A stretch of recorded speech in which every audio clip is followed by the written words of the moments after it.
Book of Heaven, Volume 12, October 8th, 1917. Everything that has been done by Jesus is eternal. The souls who love Jesus stand in for him.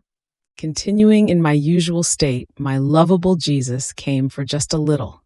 And since I was very much in pain, he told me, "My daughter, everything that has been done by me is eternal."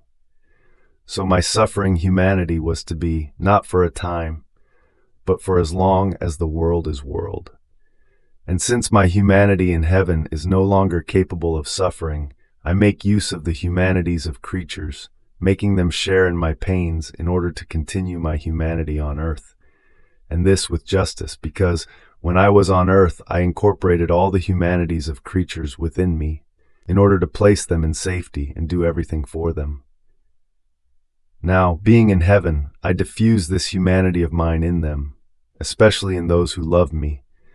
My pains and everything that my humanity did for the good of souls astray, so as to say to the Father, my humanity is in heaven, but also on earth, in the souls who love me and who suffer.